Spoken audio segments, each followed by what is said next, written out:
It was an unusual day when my typically reclusive husband stepped outside, and the intercom blared unexpectedly. When I opened the door, I was met by my mother-in-law, who wasted no time with pleasantries.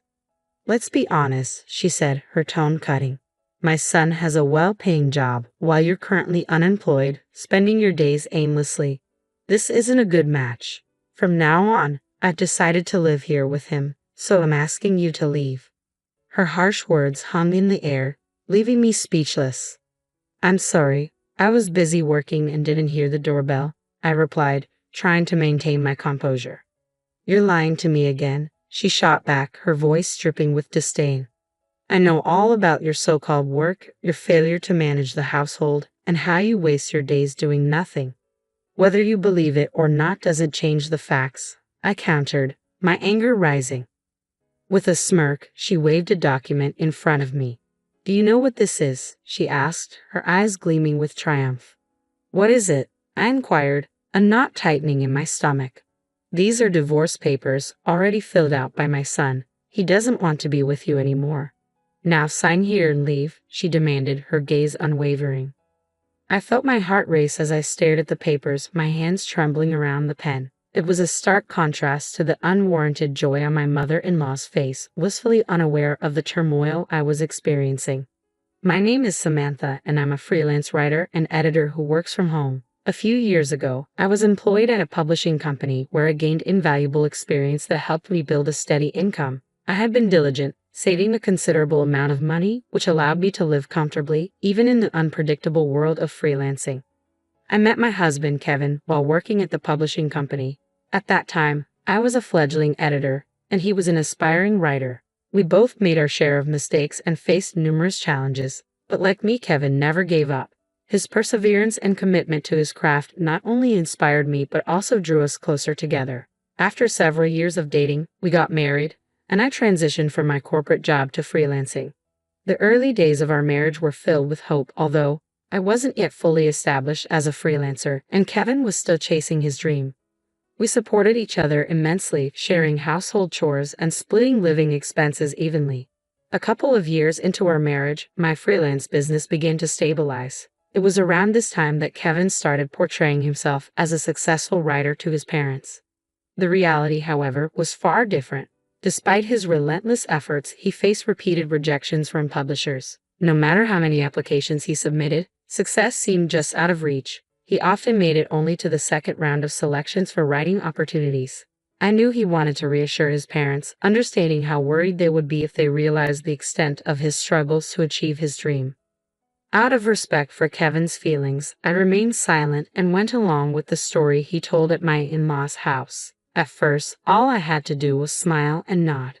But as time went on and Kevin continued to present himself as a successful author, I started to feel increasingly uneasy during our visits. Not only did his parents fully believe in his tales of triumph, but they also began to view me as a non-contributing, stay-at-home spouse. In their eyes, I was a useless wife, entirely dependent on my supposedly successful husband. The concept of working from home as a freelancer was likely difficult for them to grasp, especially since they were unfamiliar with this style of work. While I tried not to blame them for their lack of understanding, their attitude towards me worsened over time. Whenever I visited my in-laws, they confronted me with accusations, questioning how a wife who neither worked outside the home nor did household chores could face her husband's family. I had explained countless times that I was a freelancer, which meant I worked from home. The division of household chores was something Kevin and I had agreed upon when we married. "I don't see how you can criticize me when you don't even understand my job," I would argue. They insisted that I didn't have a real job, that I didn't earn much, and that Kevin was the one supporting me financially. In truth, I earned a decent income and contributed equally to our expenses. The retorts continued, with them asserting that if I didn't start showing more appreciation for Kevin and acting more grateful, I shouldn't be surprised if he decided to leave me one day. Despite their harsh words, I knew the truth about our financial and emotional partnership, and I remained steadfast in my commitment to our shared life, even under the weight of their misunderstandings. The conversation always circled back to the same theme. If Kevin leaves you, you won't be able to support yourself. I nearly sighed out loud at these words, but restrained myself. I want to clarify that I was actually the one covering most of our living expenses and handling the majority of the household chores. Contrary to their beliefs, it was Kevin who was unemployed and contributing little at home. Yet I held back those words. Initially, I only faced snide remarks when Kevin wasn't around. However, the situation escalated recently during a dinner at my in-laws' house. Kevin and I arrived together, but they had prepared a meal only for him, neglecting to set a place for me at the table. This exclusion had become routine, and it felt as if they were spreading unfavorable opinions about me to our relatives during family gatherings, which happened only a few times a year. They would whisper and gossip about me behind my back. While I wasn't saddened by my in-laws' attitude, I grew increasingly frustrated with Kevin for merely sitting back, observing silently, and not intervening. To complicate matters further, my in-laws, under the false impression that Kevin was a successful writer, continuously urged him to buy things for them. Eager to maintain a good impression, Kevin acquiesced to their requests. As a result, I found myself inadvertently spending nearly $22,000 a month on my in-laws, all drawn directly from my earnings. Kevin would take money from my bank account and wallet without my prior consent. At first, I turned a blind eye to the smaller amounts, but as the expenses ballooned, it became impossible to ignore. One day, I confronted Kevin. "Please don't spend my money without asking me first." His response was a look of annoyance, as if my requests were unreasonable. This reaction deepened my concern about our financial boundaries and his respect for my contributions to our shared life. "You work from home, so you have an easy job, right? It's like you're just playing around and making money," Kevin accused mockingly.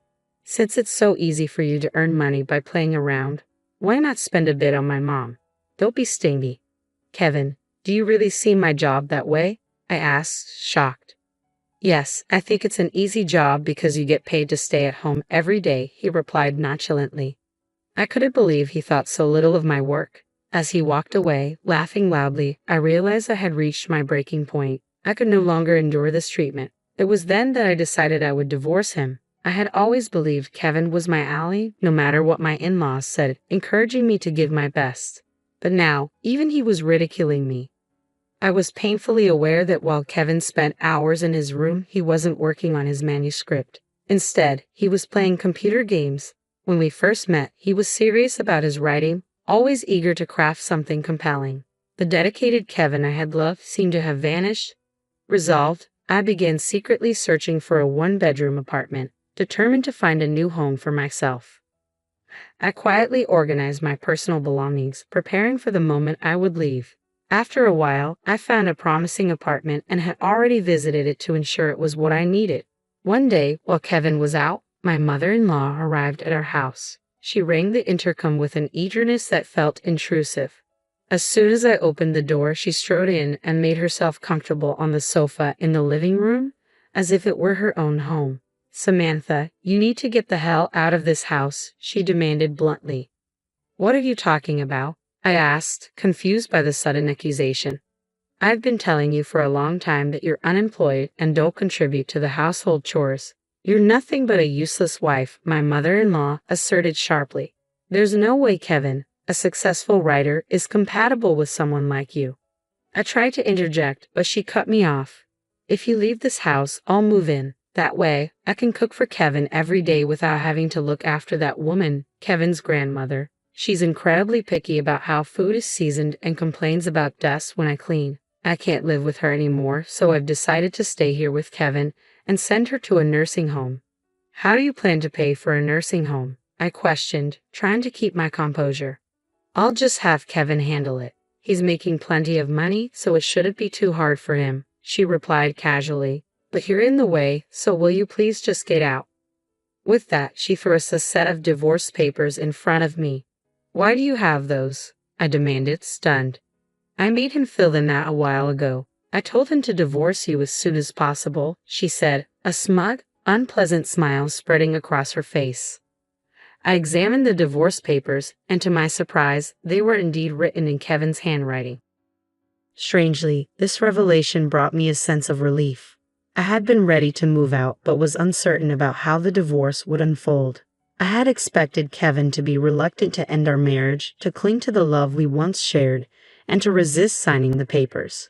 I had braced myself for a long discussion and possibly a contentious battle with him. Now, it seemed things might proceed more swiftly and smoothly than I had anticipated. Finding the divorce papers already filled out felt surprisingly fortunate. Without hesitation, I accepted them and signed quickly. My mother-in-law appeared taken aback but quickly regained her composure. Now get out of here and leave the furniture behind. Everything was purchased with Kevin's money, so I don't think you should take anything with you, she said, laughing loudly as she spoke. I wasted no time gathering my belongings and moved into the new apartment I had already lined up. On my way there, I stopped by the municipal office to officially file the divorce papers. Just like that, I began a new chapter of my life, living on my own without any issues. Living alone, I was struck by the tranquility. There was no one to interrupt my work or ridicule me. Surprisingly, I found that my work was progressing better than usual. Just 5 days into my new life, I received a call from Kevin while I was working from home. As soon as I answered, Kevin pleaded in the most pathetic voice I had ever heard. "Please come home." "What's wrong now?" I asked. "I'm sorry. I apologize, so please come back home," he implored. "I'm not coming home. We're already divorced," I replied firmly. "I never agreed to a divorce. That's not valid," he protested. "But those divorce papers were definitely in your handwriting," I countered. "That was just a little threat I was trying to make to you. I had no intention of actually getting a divorce," he explained. "That doesn't change the fact that you wrote them. A divorce is a divorce," I stated unequivocally. "You don't need a wife who, as you say, plays around every day, works an easy job, and doesn't do any of the house chores. Right now, you get to live with a family you love so much. You can't complain. What's the problem?" "I'm sorry," was all he could say. Kevin then explained his predicament. "My family thinks I'm a writer," he said, his voice filled with desperation. "They quit their jobs and moved here, expecting to live off me. Now they want me to pay for Grandma's surgery, and I just don't have that kind of money." "I see," I replied, finally understanding why he was so eager for me to return. "So that's why you want me back?" "Yes, now that they've found out I've been lying to them. My parents are furious with me. They're pressuring me to bring you back immediately. You have to understand how difficult this is for me. Please come back. Let's live together again." "Do you really think I'm going to say yes after everything?"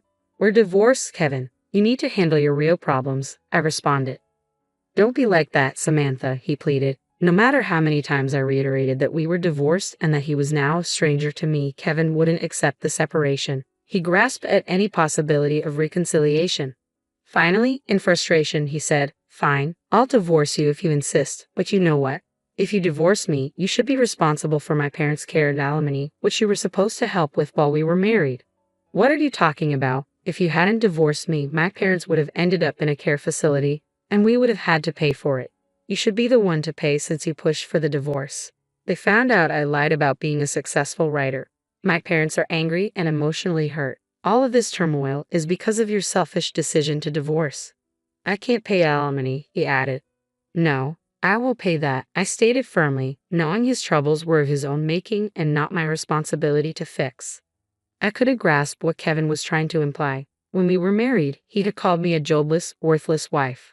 I didn't know if it was his pride speaking or something else, but he was the one who lied about me and caused me pain. "Your parents and our relatives believed your lies and blamed me. I don't want to say this, but I was hurt far more than you are now. I'm not interested in someone who ridiculed me instead of defending me. If you need money that badly, why don't you take out a loan from a bank?" With those final words, I ended the call without waiting for Kevin's response. I immediately blocked his number and changed my phone. A few months later, I happened to pass by what used to be my in-laws' house. It had been sold and converted into a parking lot, leaving no trace of the once bustling household. As I stood there, a neighbor returning from shopping approached me. She shared that Kevin's family had been forced to move into an old apartment due to unemployment and financial troubles. Before they left, their constant arguing became well known in the neighborhood, she said. The fights were so loud they could be heard outside, disturbing the peace late into the night. Even the police had to be called a few times. She patted me on the shoulder, sympathizing. "You had a tough time too," she said before hurrying off. I turned my back on the remnants of my former in-laws' lives, reflecting on how Kevin's attempts to impress others with lies had spiraled out of control. He couldn't correct his falsehoods, and the gap between reality and his fabrications grew wider the more he lied.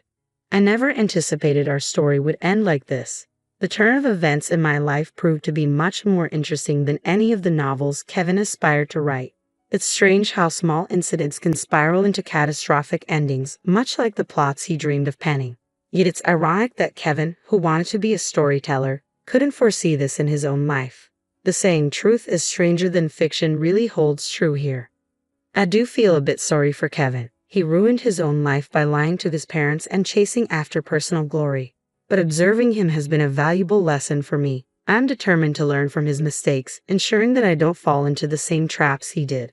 It's a poignant reminder of how crucial it is to remain truthful and avoid building a facade that could one day crumble disastrously.